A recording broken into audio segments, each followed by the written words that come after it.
ہم اولیاء کے صدقے میں مسلمان بنے ہیں، اور سرکار غریب نواز نے 25-50 کو 100-200 کو 400-600 کو کلمہ نہیں پڑھایا۔ کان کھول کر سن لو، میرے غریب نواز نے 90 لاکھ لوگوں کو کلمہ پڑھایا۔ کتنے؟ ذرا زور سے بولو۔ 90 لاکھ لوگوں کو غریب نواز کے زمانے سے لے کر آج تک، اور پھر قیامت کی صبح تک کوئی ایسا اور پیدا نہیں ہوگا جس نے اتنا کلمہ زمین پر پڑھایا ہو۔ ایسی شان کے مالک ہیں سرکار غریب نواز، پوری زمین پر اتنا کلمہ پڑھانے والا کوئی اور پیدا نہیں ہوا۔ میرے پیارے بزرگوں اور دوستو، اب ذرا سنو، غریب نواز نے کلمہ پڑھایا تو تلوار دکھا کر کلمہ نہیں پڑھایا، غریب نواز نے جادو سکھا کر کلمہ نہیں پڑھایا، غریب نواز نے کسی کو جو ہے زور زبردستی سے کلمہ نہیں پڑھایا، غریب نواز نے ظلم سے کلمہ نہیں پڑھایا، غریب نواز نے کسی کو مجبور کر کے کلمہ نہیں پڑھایا۔ ارے ان کے رب نے ان کو ایسا چہرہ دیا تھا جو غریب نواز کو دیکھ لیتا وہ اپنے مذہب کو چھوڑتا، غریب نواز کا غلام بن جاتا تھا۔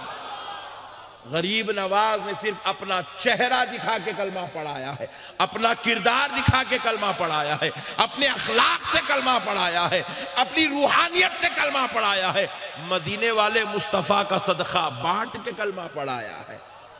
پیارے بزرگوں اور دوستوں، میں پورا ہندوستان پھرتا ہوں، پورا ہندوستان، ہر روز ایک نئے مقامات پر۔ کل میرا بیان کرناٹک میں تھا، آج میرا بیان راجستھان میں، پھر کل میرا بیان بہار میں ہوگا۔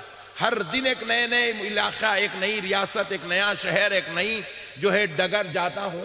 لیکن آپ یقین مانیے، یہ راجستھان میں جب آتا ہوں اور یہ ادے پور کے جب یہ پہاڑوں کو جو ہے بیچ میں سے گزرتا ہوں تو خدا کی قسم مجھے مصطفیٰ جان رحمت کا شہر مکہ یاد آتا ہے، مجھے جبل احد کی پہاڑیاں یاد آتی ہے۔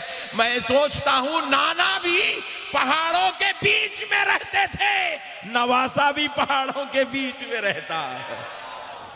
نانا کے پاس جبل احد مشہور ہے اور نواسے کے پاس تارا گڑھ مشہور ہے۔ میرے پیارے بزرگوں اور دوستو، نانا کے پاس آب زمزم مشہور ہے، نواسے کے پاس انا ساگر مشہور ہے۔